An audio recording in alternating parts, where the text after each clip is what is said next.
Shalom, salam sejahtera buat kita semua. Puji Tuhan, kita kembali. Saya Sony Hadiwijaya, hamba Tuhan yang memberitakan berita sukacita daripada Tuhan Yesus melalui media sosial. Saudara, untuk hari ini saya akan menyampaikan perihal tentang puasa. Sebelumnya kita akan berdoa. Mari kita satukan hati untuk berdoa bersama-sama. Bapa, terima kasih Tuhan, terima kasih untuk hari yang baru, untuk berkat-berkat yang baru, untuk kasih anugerah yang begitu besar atas setiap kami. Kasih setiamu ya Tuhan, penyertaan, pertolongan, bahkan perlindunganmu ya Tuhan. Kami bersyukur, terima kasih sampai hari ini kami boleh ada dalam keadaan yang sehat. Terima kasih, sebentar kami mau mendengarkan pesan-pesan-Mu Tuhan. Biarlah firman-Mu yang Kau sampaikan itu boleh sampai dan kami boleh mengerti, memahami apa yang menjadi tujuan-Mu. Tuhan, terima kasih. Berkati kami semua yang mendengarkan, berkati Tuhan Yesus. Dalam nama Tuhan Yesus, pengurapan-Mu turun atas hamba-Mu, sehingga firman Tuhan yang disampaikan ini boleh rema di dalam kehidupan setiap kami yang mendengarkan. Haleluya. Amin. Nah, saudara, kita akan membuka Alkitab kita dalam kitab Yesaya. Yesaya pasal yang ke-58 ayat 1 sampai dengan ayat yang ke-12. Perikopnya tentang kesalehan yang palsu dan yang sejati. Nah, saudara boleh catat di rumah. Yesaya 58 ayat 1 sampai dengan ayat yang ke-12. Ya, saya akan membaca hanya beberapa ayat. Saya akan bacakan mulai dari ayat yang ketiga sampai ayat yang ke-7. Mengapa kami berpuasa dan engkau tidak memperhatikannya juga? Mengapa kami merendahkan diri dan engkau tidak mengendahkan juga? Sesungguhnya pada hari puasamu engkau tetap masih mengurus urusan-urusanmu, dan kamu mendesak-desak semua buruhmu. Sesungguhnya kamu berpuasa sambil berbantah dan berkelahi, serta memukul dengan tinju dengan tidak semena-mena. Dengan caramu berpuasa seperti sekarang ini, suaramu tidak akan didengar di tempat tinggi. Sungguh-sungguh inikah berpuasa yang kukendaki, dan mengadakan hari merendahkan diri, jika engkau menundukkan kepala seperti gelagah dan membentangkan kain karung dan abu sebagai lapis tidur? Sungguh itukah yang kau sebut berpuasa, mengadakan hari yang berkenan kepada Tuhan? Ayat yang ke-6, bukan. Berpuasa yang kukehendaki ialah supaya engkau membuka belenggu-belenggu kelaliman dan melepaskan tali kuk, supaya engkau memerdekakan orang yang teraniaya dan mematahkan setiap kuk, supaya engkau memecah-mecahkan rotimu bagi orang-orang lapar, dan membawa ke rumahmu orang miskin yang tidak punya rumah. Dan apabila engkau melihat orang telanjang, supaya engkau memberi dia pakaian, dan tidak menyembunyikan diri terhadap saudaramu sendiri. Nah, saudara, saya hanya membaca beberapa ayat. Nanti saudara akan baca secara keseluruhan, sebab ini sangat menarik, saudara, tentang hal berpuasa ini, ya.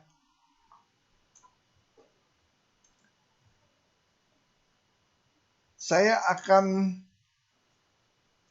menggarisbawahi ini konteks tentang bangsa Israel, berpuasa, orang percaya, dan Nabi Yesaya.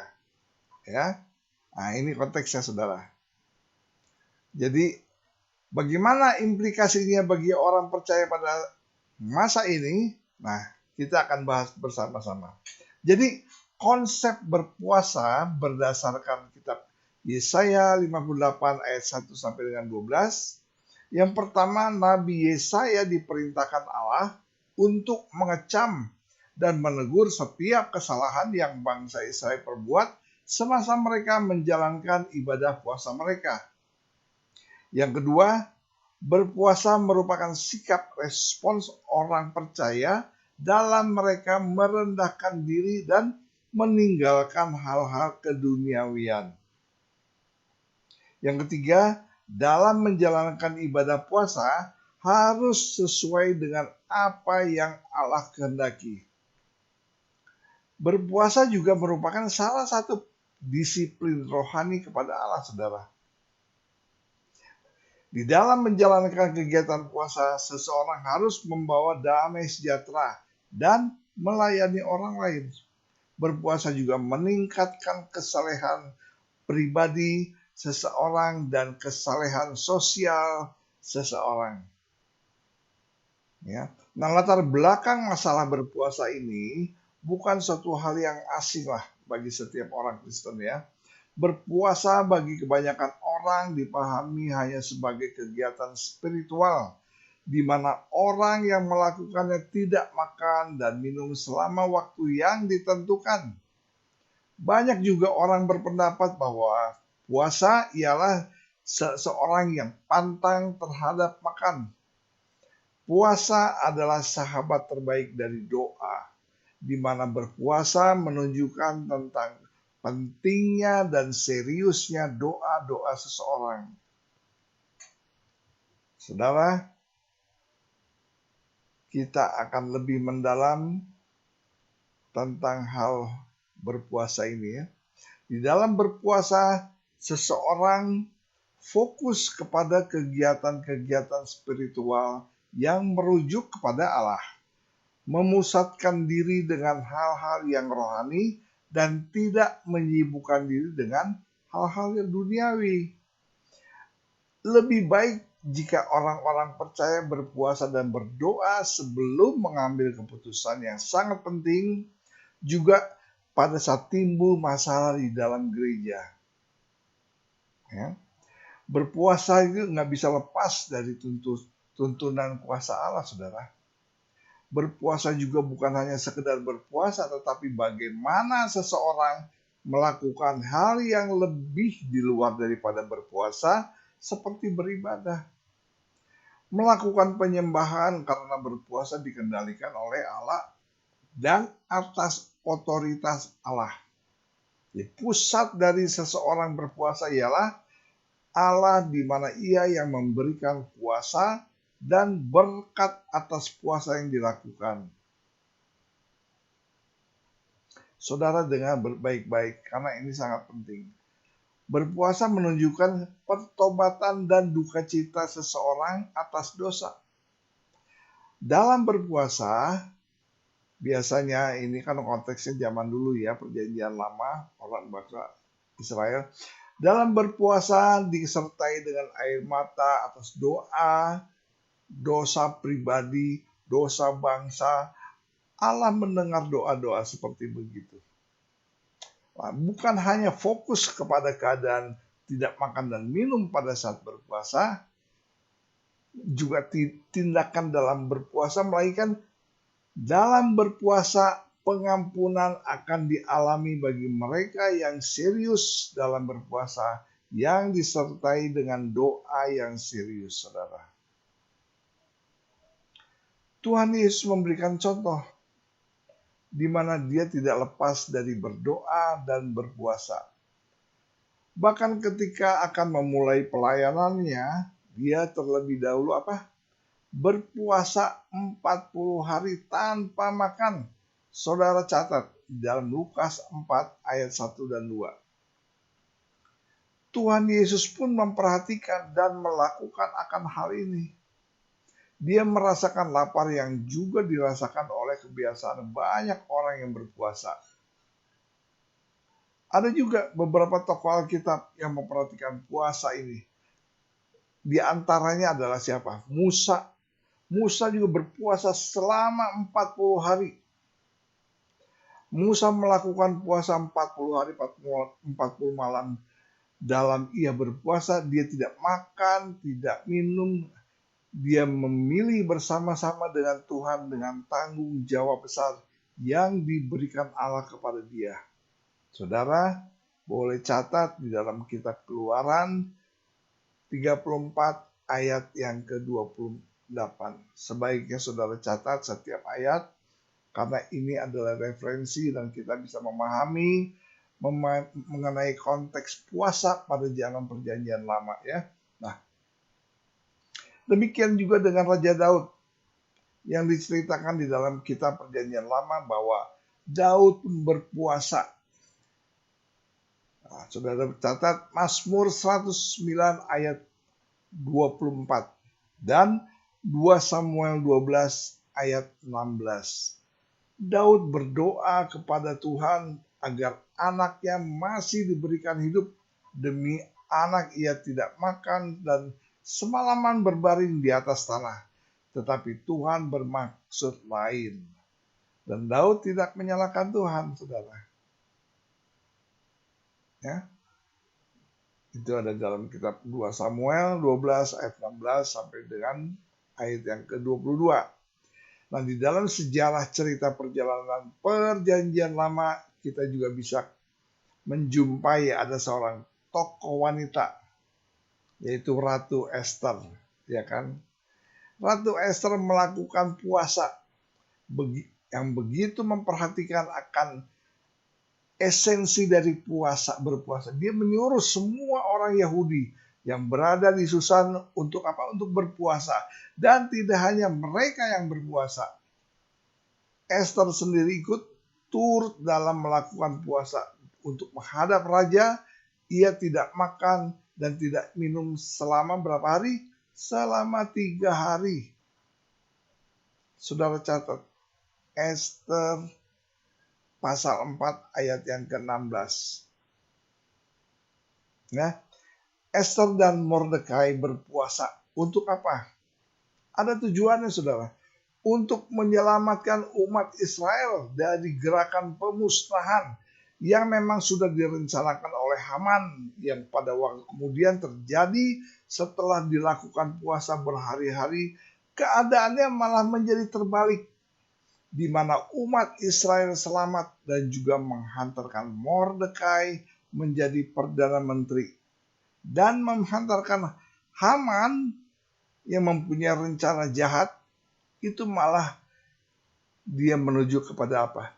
Ketiang gantungan yang sudah dirancangkannya sendiri. Saudara baca kitab Esther, itu kitab yang sangat menarik.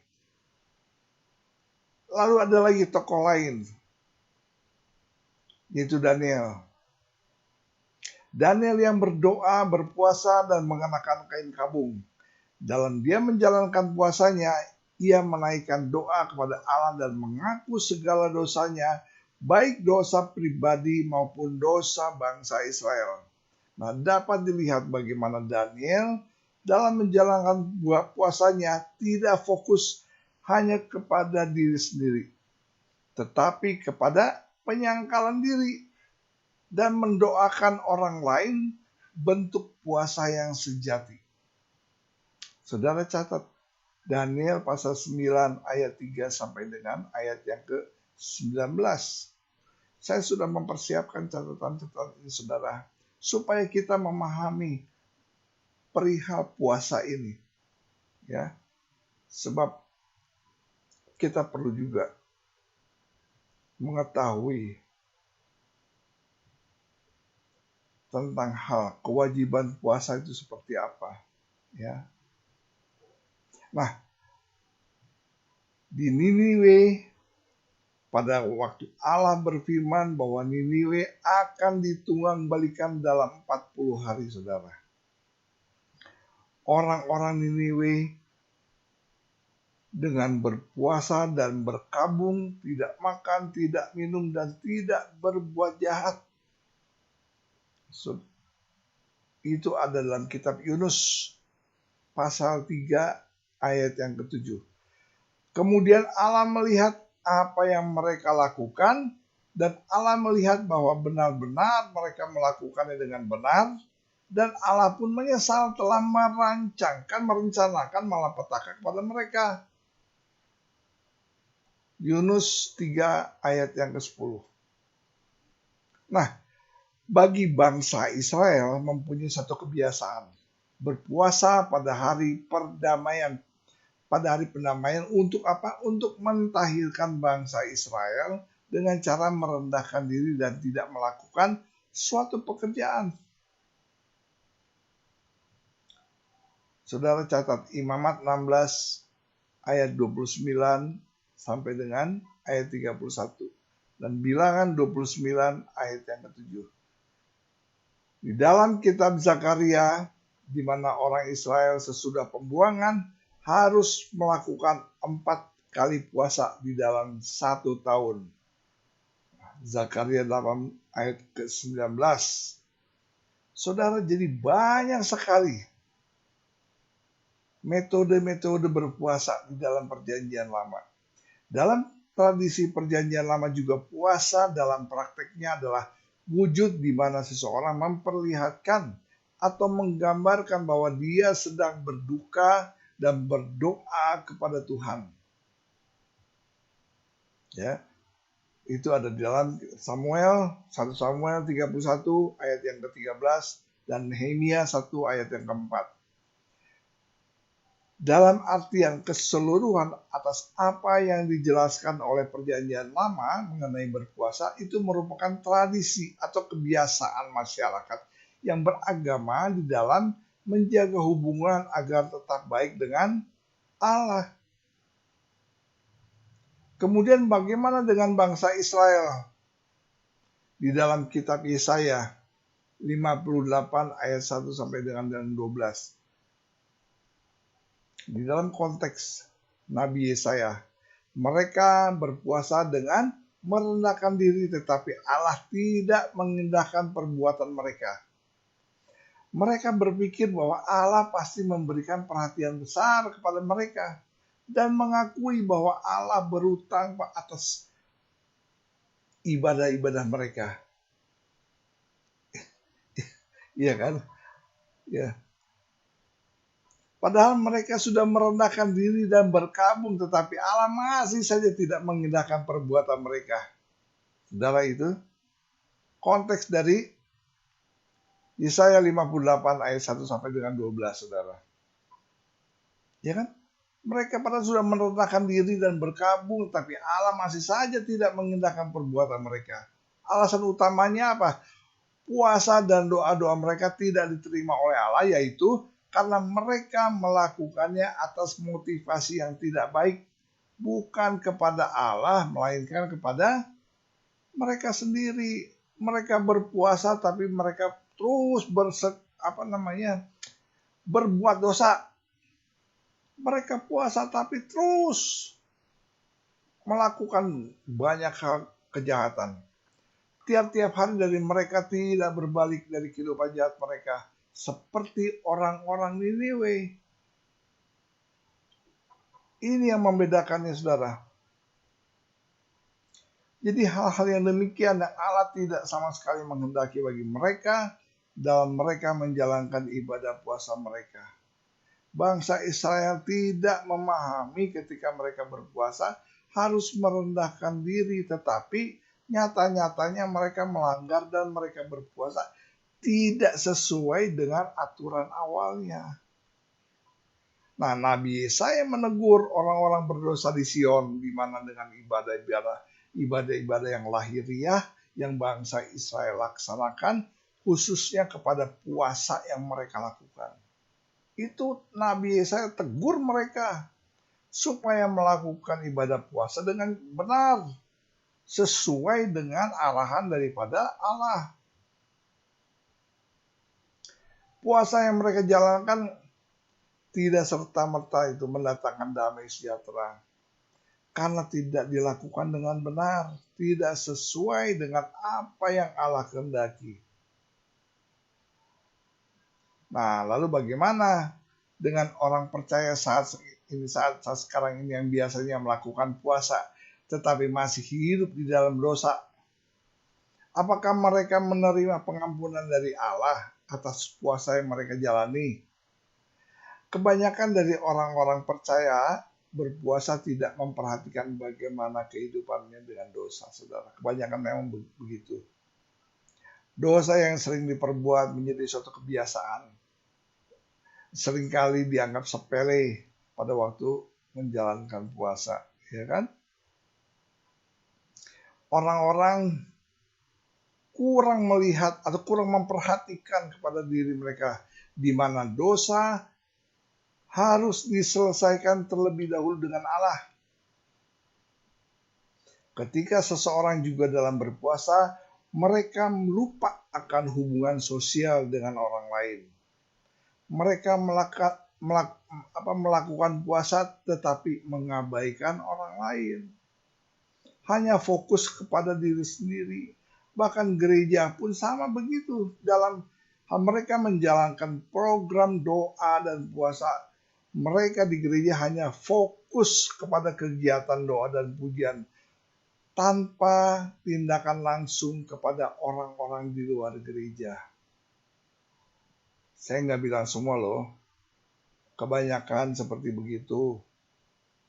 Nah, oleh sebab itu berdasarkan latar belakang masalah yang tadi, ya, bagi orang-orang percaya masa sekarang ini untuk tidak hanya sekedar puasa, dalam sekedar ikut berpartisipasi dalam kegiatan-kegiatan spiritual, tapi kita juga harus memahami makna dan tujuan dari puasa itu sendiri.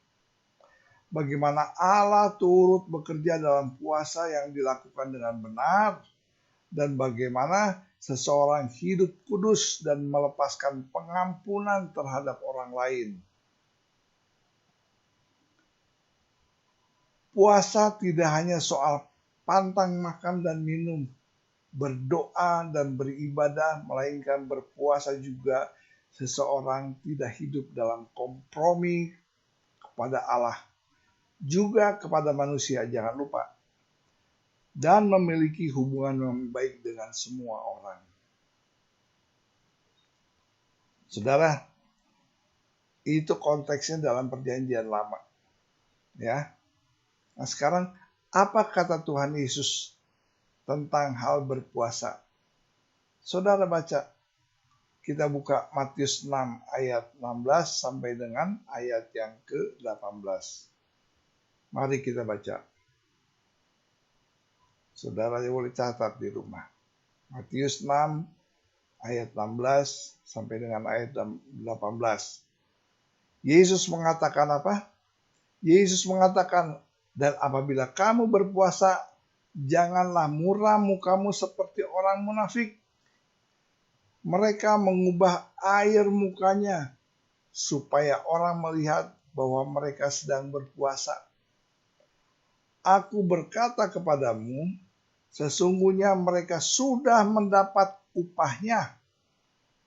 Tetapi apabila engkau berpuasa, minyakilah kepalamu dan cucilah mukamu, supaya jangan dilihat oleh orang bahwa engkau sedang berpuasa, melainkan hanya oleh Bapamu yang ada di tempat yang tersembunyi. Maka Bapamu yang melihat yang di tempat tersembunyi akan membalasnya kepadamu. Nah, saudara, berdasarkan khotbah Tuhan Yesus, kita bisa mengetahui bahwa hal yang paling penting dalam berpuasa adalah jangan menjadikan kemampuan untuk dipamerkan. Kemampuan kita mau berpuasa itu nggak usah dipamerkan. Malah Tuhan bilang jangan diperlihatkan kalau kita sedang puasa. Ya kan tadi kalau baca baik-baik tuh. Matius 6 ayat 16 sampai 18. Ya, saudara baca baik-baik, renungkan itu. Yang paling penting dalam hal berpuasa adalah jangan menjadikan atau jangan dipamerkan bahwa saya sedang berpuasa. Tapi marilah jadikan hal berpuasa ini menjadikan urusan pribadi, urusan batin kita, urusan kita dengan Tuhan. Biarlah Tuhan yang tahu kekuatan iman umatnya, iman kita yang diwujudkan di dalam aktivitas berpuasa. Amin. Tuhan memberkati.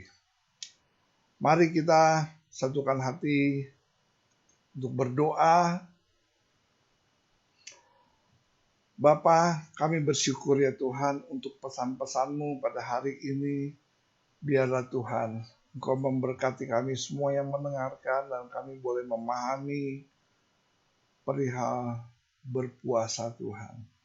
Biarlah kami boleh dapat melakukannya. Pimpin Roh Kudus, pimpin kami untuk kami benar-benar memahami dan kami melakukannya dengan cara yang benar, dengan cara yang sesuai dengan kehendak Allah.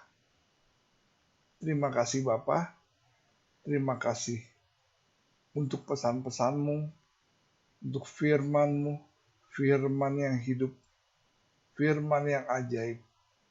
Terima kasih. Tuhan ampuni setiap dosa pelanggaran yang kami lakukan. Ampuni kami Tuhan, ampuni. Suci kuduskan hati kami, pikiran kami, tubuh kami, apapun yang kami lakukan Tuhan. Ampuni ya Tuhan. Basuh kami dengan darah-Mu yang kudus. Sehingga kami mau hidup dalam kekudusan ya Tuhan. Terima kasih Bapa, terima kasih Tuhan Yesus, terima kasih Roh Kudus. Dalam nama Tuhan Yesus, Tuhan kami, Juru Selamat kami yang hidup, yang kekal, yang ajaib. Haleluya, haleluya, amin.